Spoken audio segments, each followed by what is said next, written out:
Good morning, everyone. Welcome. Let me just make sure we're going live, which I forgot to do. So let's do that.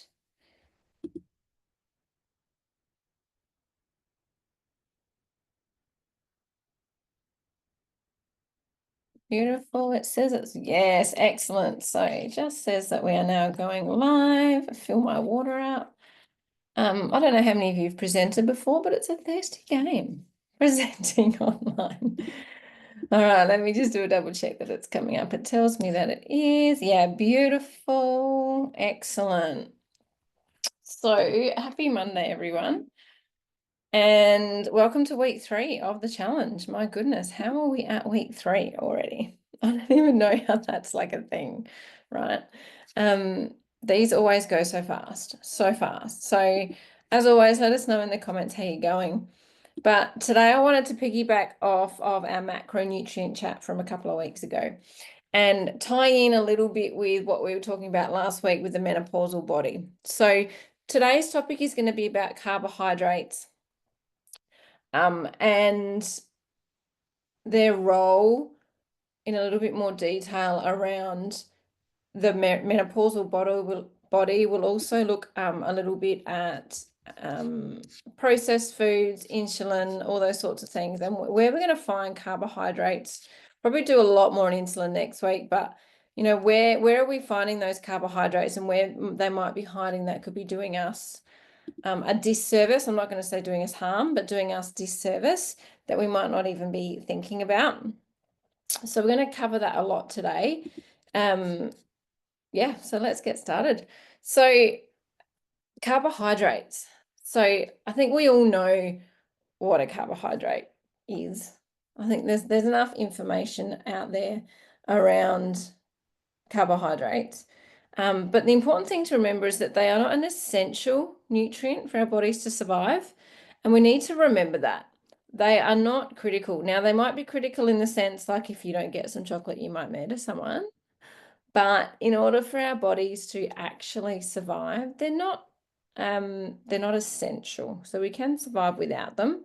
It's not always optimal to survive without them. And there's a difference between normal and optimal, right? So it's probably better to have them in our bodies, and I'll explain that today.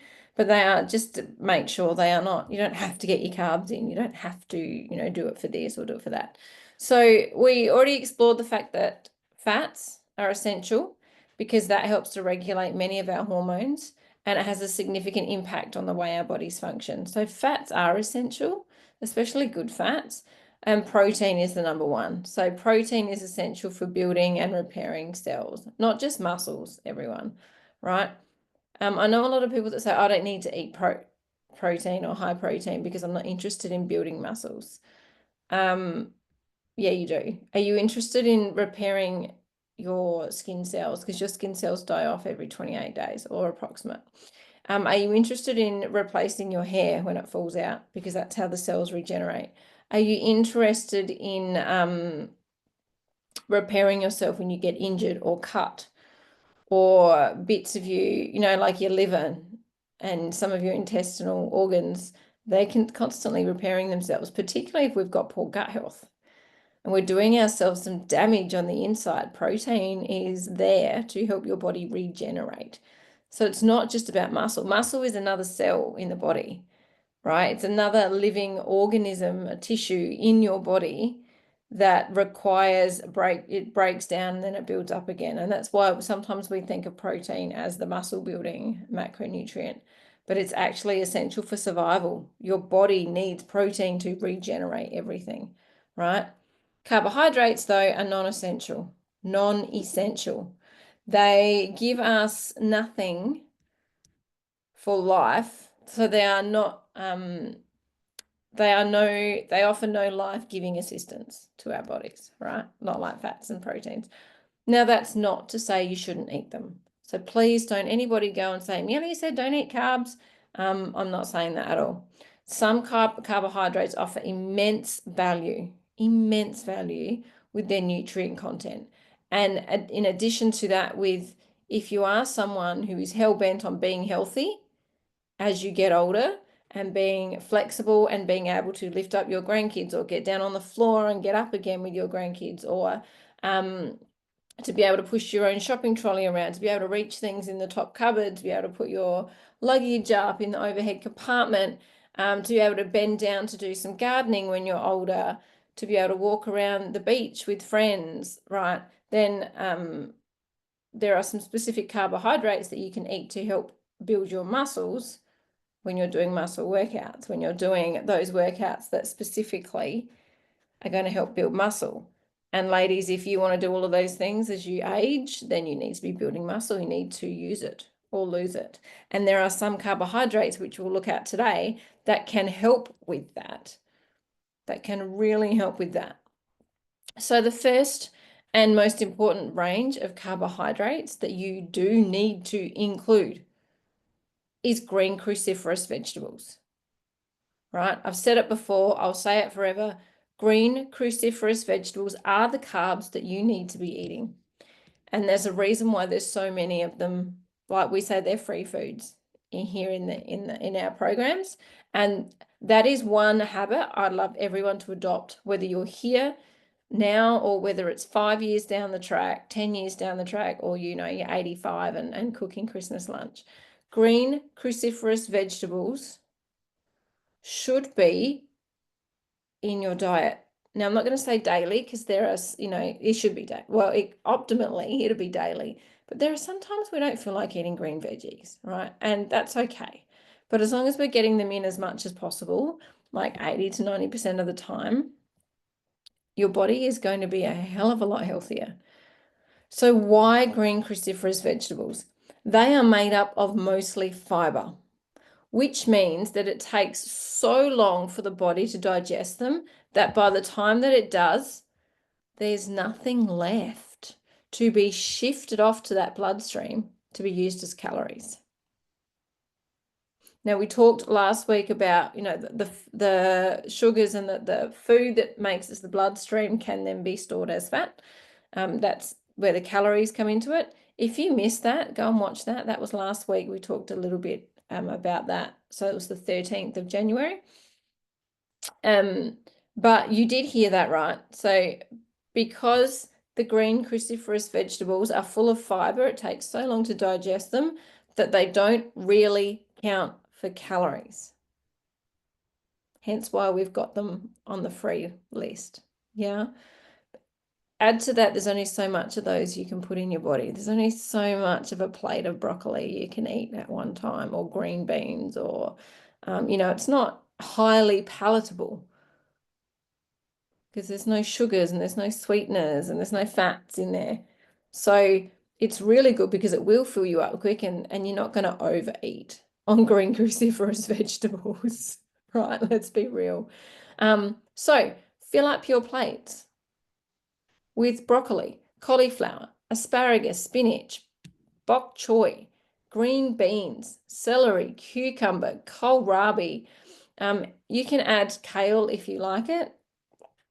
I can't stomach it. Actually, kale chips in the air fryer are pretty damn good too. Maybe I should put that on the challenge. If I get enough people comment on this and say they want kale chips in the as a recipe, I'll drop it in because they're not bad. That's probably the only way I'll eat kale. But load your plates up with those sorts of things. Zucchini is great. Yeah, zucchini is really, really good. Really good. Staying away from peas because they have a higher sugar content. Staying away from like snow peas, green peas, like frozen peas, those sorts of things because they're a bit higher in sugar. So, yeah, Amelia, I don't want to eat green veggies all the time. I get that. So the next best carb to put in your body is other vegetables that are non-starchy. So like imagine a hierarchy of food, carbohydrates that we're going to put into our body. Right there at the top would be the green cruciferous vegetables.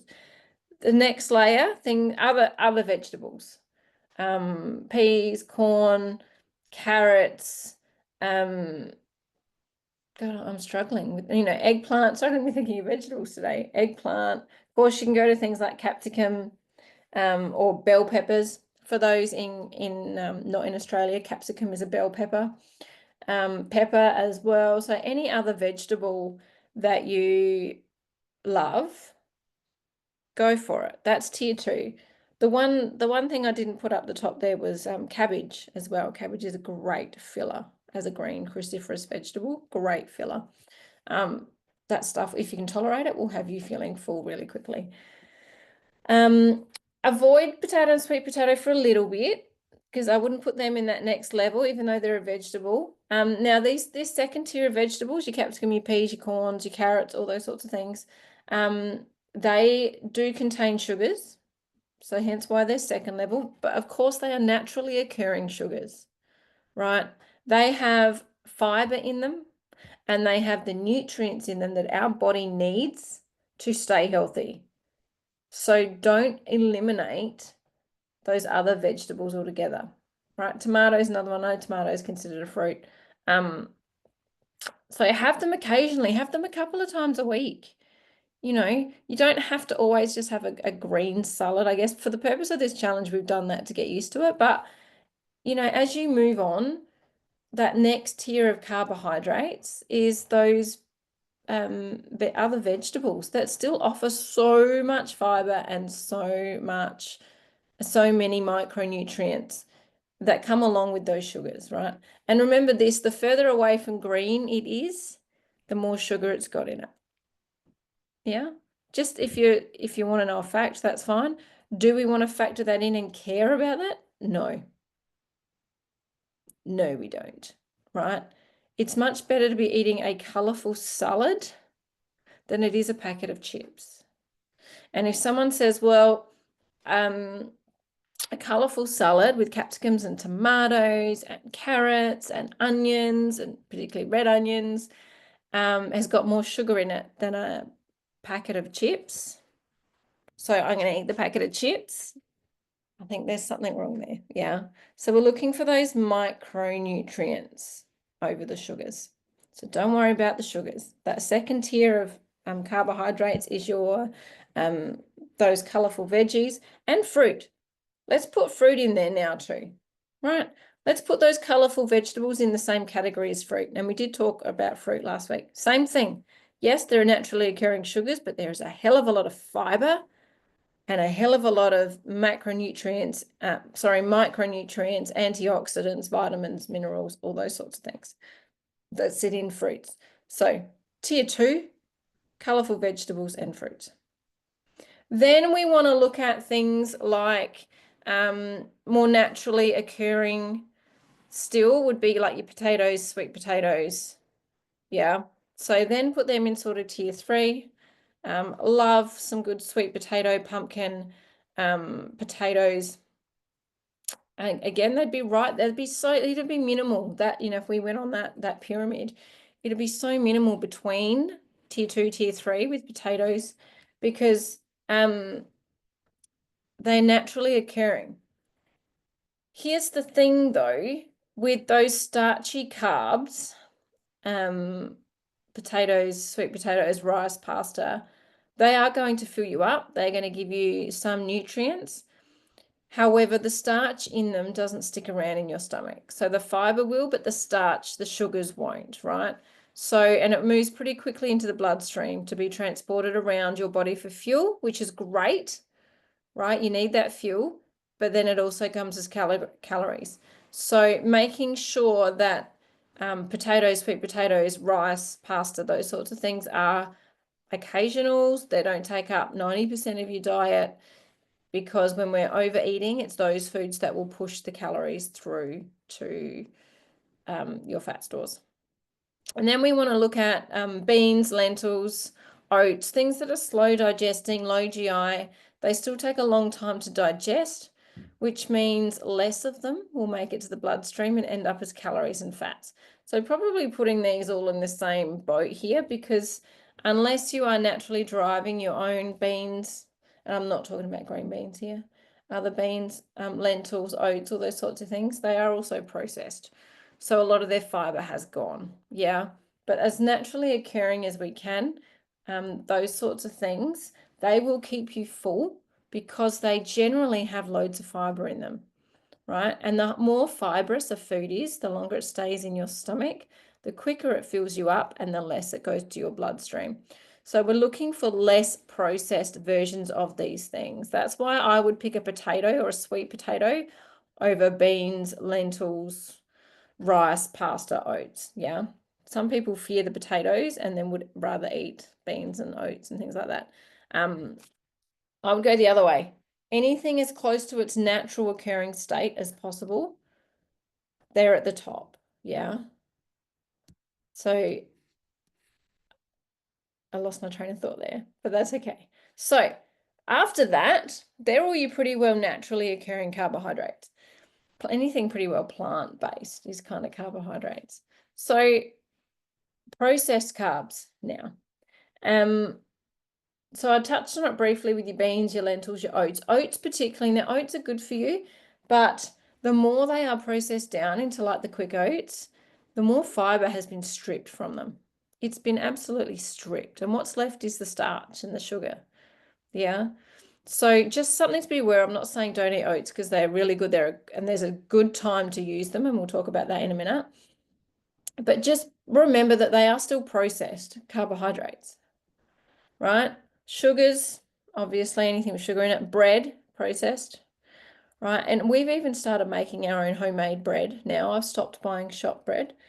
I make a loaf of homemade. And while it doesn't have preservatives and it doesn't have sugars or anything artificial in it at all, we're still only controlled by the flour that we can put in it. And that still has been milled down. So it's still a processed carbohydrate. Even when you make your own bread, it's processed carbohydrates. So that chocolate, biscuits, bagels, chips, any muesli bars, yogurts, so processed.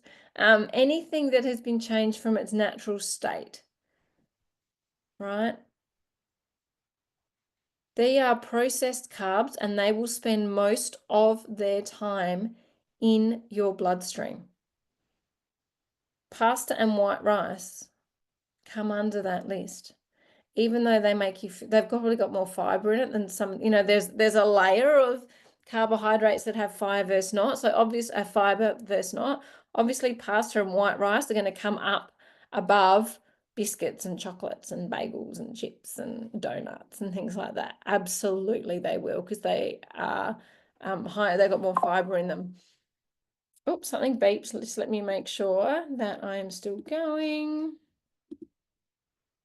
Yeah. Kale chips, yeah, says Paula. Yeah, no worries. The kale chips are good. Sorry, I just had to make sure that something beeped and I was like, oh no. Obviously they're going to be up higher, your pastas and your white rices and your oats, right? But everything else, anything that's processed, and I can guarantee you pretty much anything that is processed, anything that it comes in a packet, anything that is manufactured or there's like heaps of ingredients, like 3 or more ingredients together, probably even less than that in some cases, is a processed food. And it will have carbohydrates in it. It will have carbohydrates in it, and they will be non-fibrous, right? So these are the carbs that add to your waistline, because most of it goes to the bloodstream, doesn't sit in your stomach for very long. It's in the bloodstream. And then remember, whatever isn't used up for energy by your cells is then stored as fat. So if we are overeating on the processed foods, the non-fibrous carbohydrates, and maybe add to that, we're putting in more calories than we are burning, then there's likely to be a good amount going to fat stores. However, as we get older with menopause and perimenopause. Now, ladies, I said this last week in case you missed it, 25% of women start to experience perimenopause symptoms from age 35. 25% of women between 35 and 40 will start to have some perimenopausal symptoms. And one of the first things to happen is around our food diet and the way our body sits and holds body fat. So even if we are not overeating, and some of you will have experienced this, you might be eating in a calorie deficit and you know that you're eating in a calorie deficit, and yet the weight's not shifting, or it might be shifting somewhere else, but your belly's still holding on to it. It'll be the processed carbohydrates, because remember, they're not sitting in your belly for very long. All of that pretty much is going straight to your bloodstream for your fat stores.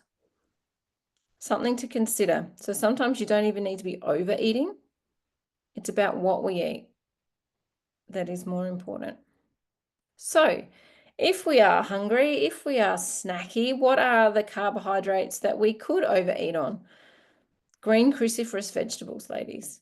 It's much harder, as I said before, to eat a whole plate of broccoli than it is to eat a packet of potato chips. Hell of a lot harder, right? Whereas the broccoli is going to fill you up and barely go to your bloodstream, the plate of potato chips will mostly go to your bloodstream, right? And only somewhat fill you up. In fact, I don't think I've ever known a packet of potato chips, nice big one, to fill me up at all. At all. So the idea is that we want to feel full. We want to feel full so that we can't eat anymore. That's a really good place to be. And that's where fats and proteins help. And then after that, your green cruciferous vegetables, because of the fiber. So am I saying don't eat processed carbs? Well, I think that would be stupid to say that, because we live in a world where the majority of our food is processed. And there is the argument that it's cheaper to buy processed foods, and I'm not going to go into that today. It's not, but we live in a world where when we're hungry, when we're busy and we're tired, we just grab something convenient, and 99% of the time it'll be something processed and it will have carbs in it that doesn't have much fiber. Now, when can we eat processed carbs, or when is the best time to eat processed carbohydrates, including oats and pastas and things like that? So keep them for sometimes as special treats. And I mean really special treats. Friday night is not a special treat. Sunday morning is not a special treat. Surviving work is not a special treat. Yeah. Keep them really for those special treats. Your birthday, a wedding, those really special treats. Someone's birthday in the staff room, and there's a birthday every week, not a special treat. And it's okay to say no. There is one time of the day too that it is best to eat the more processed carbohydrates, and that's right about an hour or two before a heavy weights workout, something where you're going to put your muscles under tension, or right after that session. And that session needs to be where you have pushed your muscles to a point where it was tough. They had to work. It might not necessarily be strength training. It might be a HIIT class if you like that. It might be running if you are a runner. It might be that you've helped someone lift heavy furniture for half an hour. That's a workout. That's putting your muscle under stress. But general everyday activities is not going to do it. So right after that heavy workout, your cells to your muscles, we talked about this last week with the glycogen, the cells in your muscles are open and they are ready to receive nutrients to help them repair. They're screaming for help, right? So they're ready to receive that energy from your bloodstream. What does this mean? It means that more of the calories from those carbohydrates that went to the bloodstream will go to good use, because the muscles will be open. They'll soak up more of it than if they were just, closed and not doing anything for the day. And therefore, less of those calories in the bloodstream will be stored as fat, because it's actually being used for energy. Now, this is not foolproof, so don't overdo it. Yeah. But if you just can't give up a bowl of pasta a couple of times a week, lift heavy weights right beforehand. Play a game of netball right beforehand, or tennis, or whatever it is that you play. And I mean right beforehand, so within half an hour. Otherwise, you could do it an hour or 2 hours before.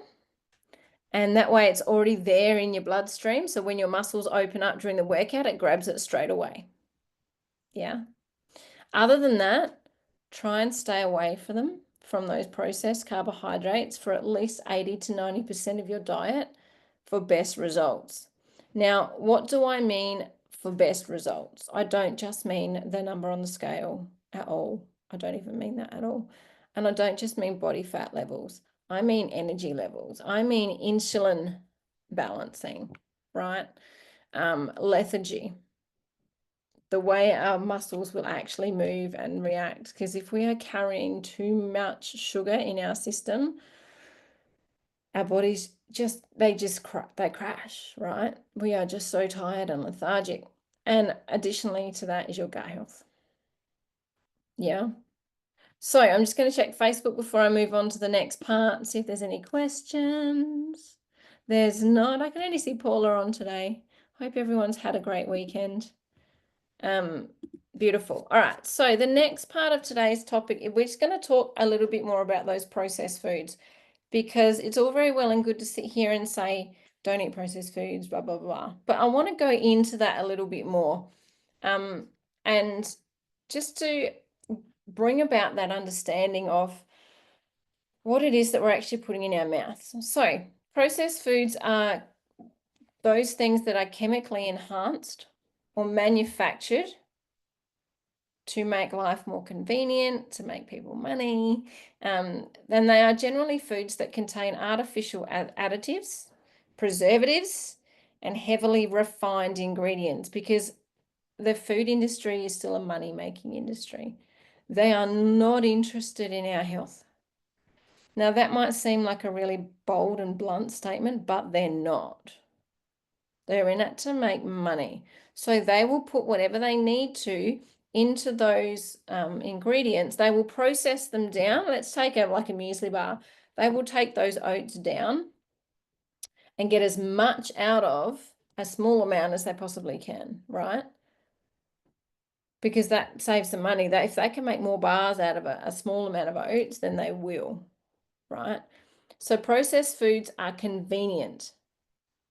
They're there for convenience and they're there for profit making. And I'm not saying that's good or bad. We're just being realistic, right? I'm not anti-food companies. Please don't put me in that category.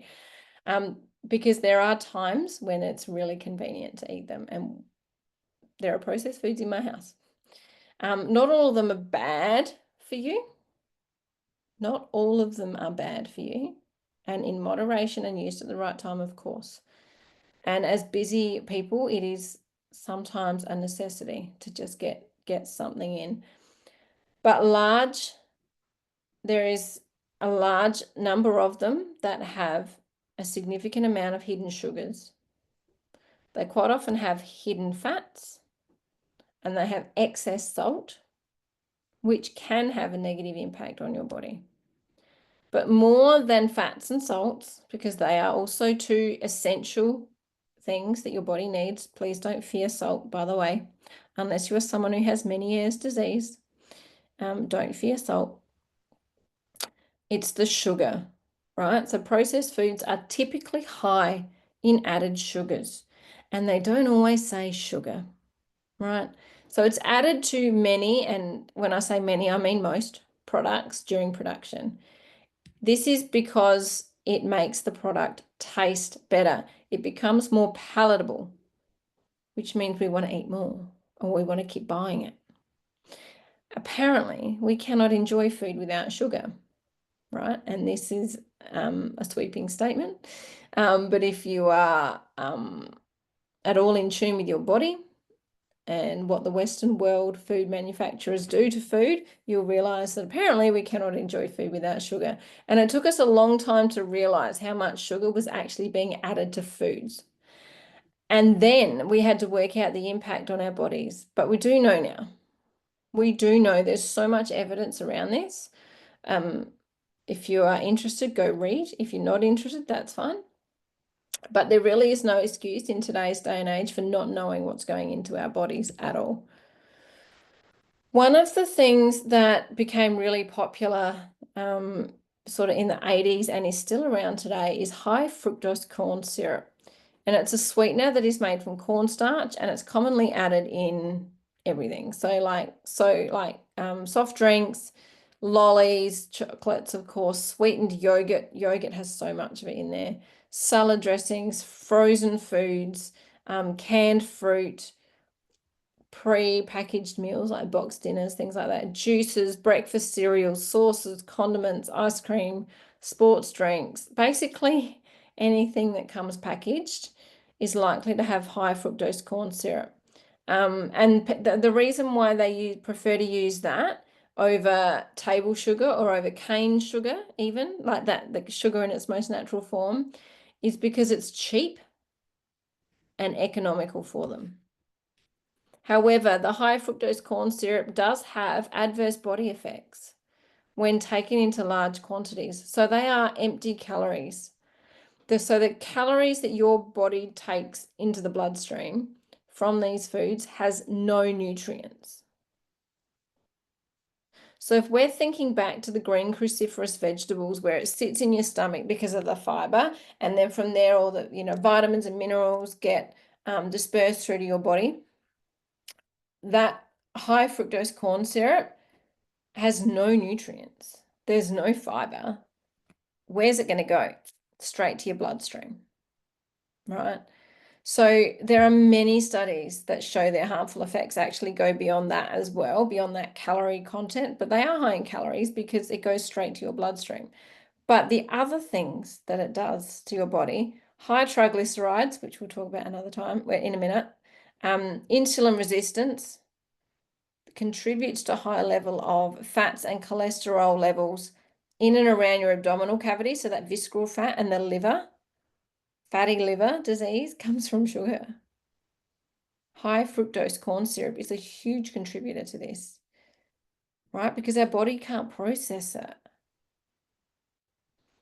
And it has also been linked with of course, I think you would all know this. It's been linked with chronic diseases, diabetes, heart disease, cancer.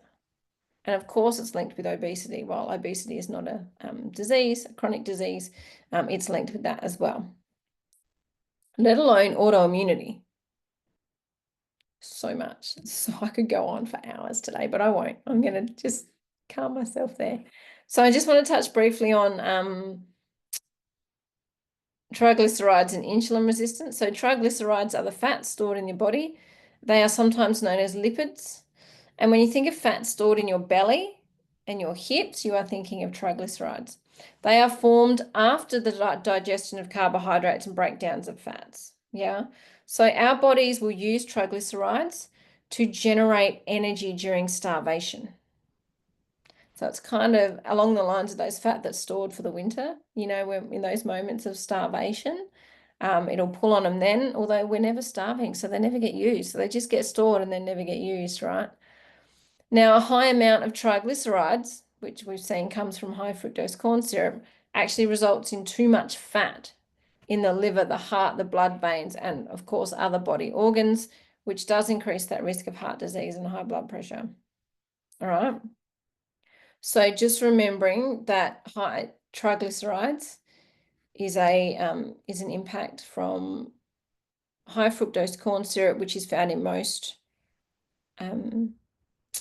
processed foods. Just giving you a snapshot here. Now, insulin resistance is, and we will talk about this more next week. We touched on it last week because this is a big one for women in menopause, the insulin story. So we will be touching on this a lot.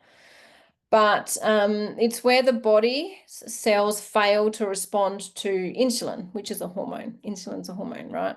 So when you've got insulin resistance, your body's cells do not use insulin effectively, which results in difficulties absorbing the glucose, the sugars. That leads to a buildup of glucose in the bloodstream, and then that leads to obesity, heart disease, all the things I mentioned before, including type 2 diabetes. So why do they put these things in processed foods? To make them addictive. So our bodies begin to crave more of these foods and can sometimes send us into withdrawals if we don't have them. Have you ever done a sugar detox? Which some of you might be kind of doing that now, actually, through this challenge, because there's no processed sugars, right? Our bodies begin to crave more, and it will send us into withdrawals when we don't have them. And our body starts to think that we cannot survive without them. And then so our brain starts to think, well, I need it to survive. It starts telling you that message, I need it to survive. I need to survive. I'm so hungry. I need to have a hit of sugar. It's like with caffeine. I need to have caffeine to get going today. You don't. Big glass of water and some nutritious food and a walk would be great. But we don't need it. But the reason they put it in, the reason processed foods have that in there is to make you keep coming back, to make you continually buy more. That's what it's about. And of course, it makes it obviously taste better, and it's probably very cheap for them to make. So they're making a hell of a lot of profit, and they know that you'll love it because it's loaded with sugar, so you're going to keep buying it. Yeah. The more we eat of those things, the bigger we get, the worse our body becomes, the unhealthier our body becomes. I'm not going to talk about how processed foods lead to obesity. I think that's kind of the underlying message through everything anyway. I'm not interested in talking about being overweight because there is so much. We all know that. We all know what leads to obesity, right? Eating more than our body balances out, uses, and you have to find that balance. But what I want to do is help you realize the other things that are happening to your body because of the food that we're putting in, that holistic approach, and how it impacts gut health and impacts cortisol and impacts stress levels and impacts your sleep and impacts, yeah, where your body stores fat because you're now in menopause and what's happening to your body. So that what you did 10 years ago with food might have been fine, but it's not going to fly now because your hormones are completely different. So I'm not going to go into details on why processed foods lead to obesity. I think we know that. I think it's the kind of that underlying message. The other thing to think about with processed foods, and we're going to get to more of the carbohydrates again in a minute, but is they have a stack of artificial ingredients as well, which are no good for your gut health. They're no good for your cortisol levels. They're no good for fueling your body. Things like preservatives, flavor enhancers, colorants, emulsifiers, texturants.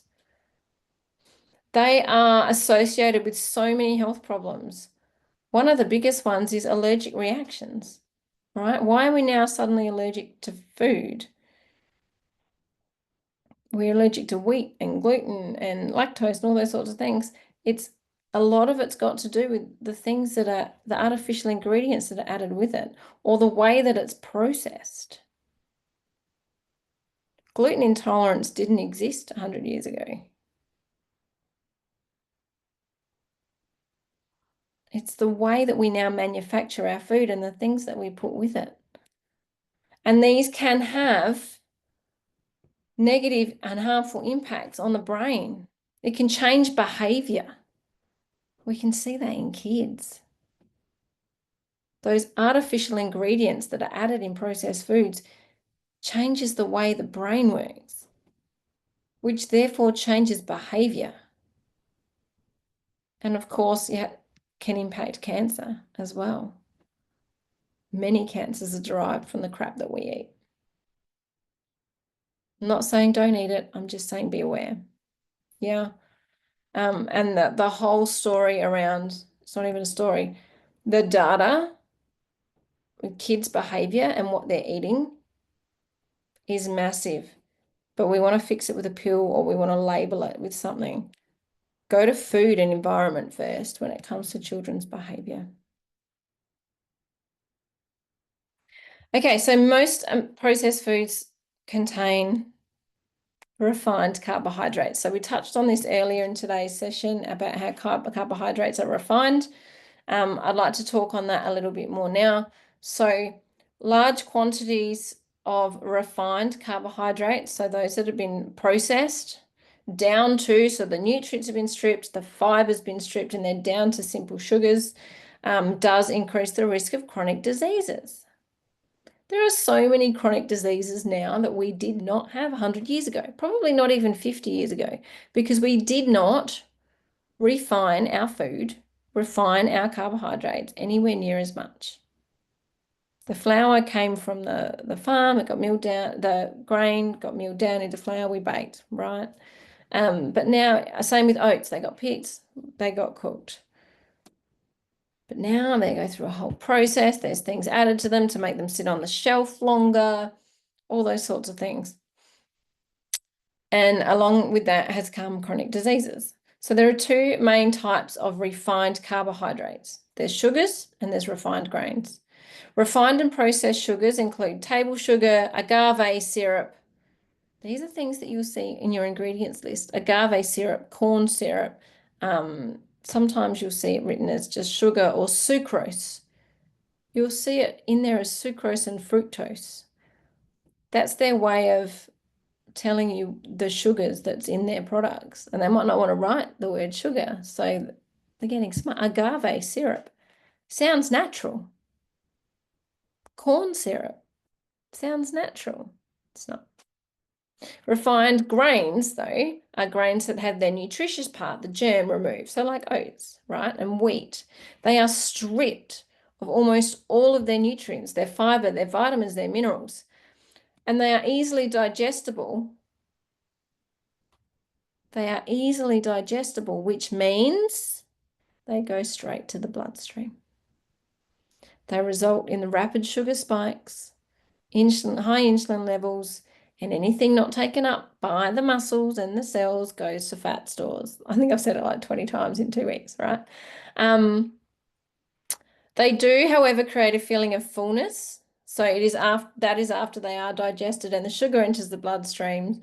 They can create that illusion of being full, but more often than not, it creates a craving for more.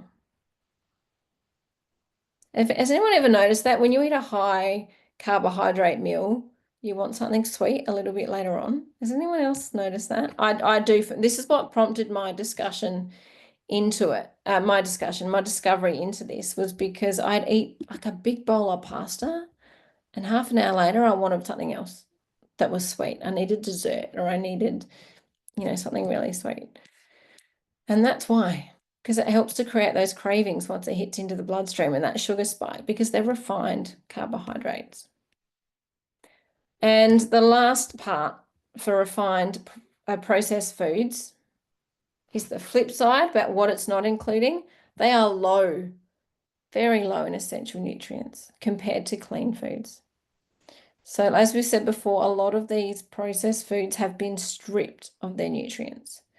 And sometimes they're compensated by synthetic vitamins and minerals. So the companies will try and put it back in, synthetic, added vitamin C, added vitamin B12 and B6, added magnesium, added calcium, added iron.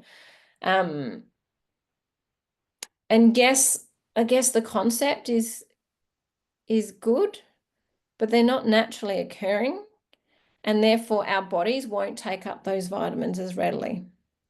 And they're probably not matched to the human body. There's a difference between, those sorts of vitamins for animals and for humans. And there's a whole other topic there too, right? So they do not do as good a job as clean foods and nutrients that actually come naturally occurring at keeping our bodies working efficiently, right? They're just not as good. So there's artificial nutrients. So they're stripped and then they're placed back in artificially. And the biggest thing, so I want you to remember this one for particularly as a woman who may or may not be perimenopausal, menopausal, whatever, where you're at. Many processed foods are low in fiber, unless the fiber has been added back in. Again, whole nother discussion, right? Especially the soluble fiber that has numerous health benefits. So fiber is lost during the processing method, the process, right? During the manufacturing process. Fiber is so important. is so important for your bodies. It acts as a prebiotic. Fiber is a prebiotic, which is a source of food for the good microorganisms in your gut. If you're not getting enough fiber, your gut health is probably not where it should be. So it improves digestive health. It also helps prevent that feeling of being gassy and bloated and having general abdominal discomfort. You need fiber, right? Fiber helps to keep things moving properly in your body through your digestive system. And when we're not getting enough fiber, we start to get blocked up and backed up and things aren't moving properly. And a lot of us don't realize how much is actually backed up in there because we're not getting enough fiber, or we're not getting enough natural fiber. We might be getting some manufactured fiber in our products, in our processed foods, because the companies have got it written on the packet. So, that was a big one. It's around, what's the big lessons that we can take from this? Don't fear carbohydrates, but as much as possible, eat the clean ones. Love your bodies, ladies. Love your bodies. Come from a place of love. I love my body. I love what it can do for me. Therefore, I'm going to put good, healthy food into it. This is a mantra I'd love everyone to get to. Not, I hate my body. I have to deprive myself of the crappy foods. That's where we've got to. I hate my body. I'm going to deprive myself. When that happens, we deprive ourselves of, we think we're depriving ourselves of yummy foods when what we're actually doing is depriving ourselves of crap food. Love your body enough to put the good stuff in it first. And then maybe occasionally there'll be room for something processed. It's not a treat. Processed foods are not treats. A treat for your body is natural foods. Vegetables, fruits, proteins and fats, obviously. Let's flip that narrative. You do not treat yourself with crappy food. That is not treating yourself. That is not loving your body. So remember our hierarchy of carbohydrates: green cruciferous vegetables, fruits and other vegetables, less processed foods, oats, things like that as an occasional, and then very, very occasionally processed foods. They should be right down the bottom. Very, very occasionally. Remembering that it adds, it's stripped of fiber, it's stripped of nutrients, it's purely sugar to a point. And if it says it's got nutrients in it, they're probably re-added back in, not in their natural state. And all of these things are contributing to so many health issues, but for the purposes of you gorgeous women, this is what's going to help reduce the body fat and keep it off as you age. But more than that, it's going to have you feeling better. It's going to have you building more muscle for strength. It's going to have you sleeping better. It's going to have mental clarity because you're not giving yourself that brain fog with crappy sugars, processed foods. You are generally going to feel a hell of a lot better when you clean it up. So the last thing, I want to say this again. Thanks, Paula. I want to say this one more time. Giving yourself processed foods is not a treat. It is not a treat at all. All right, ladies, if you've got any questions, drop them below. I can see Paula's there watching. Please drop them below. I'm looking very red and hot and flustered today. It is warm here in Adelaide. I hope you have an amazing week. I'm going to drop this week's habit in the group as well. And please remember, treating yourself with processed foods, chocolates, biscuits, ice creams, all those sorts of things, it's not a treat. It's damage. Have an amazing week. Enjoy your green cruciferous vegetables this week. I'd love to see how you're all cooking them. That'd be great. And I will see you next week. All right, ladies. Bye.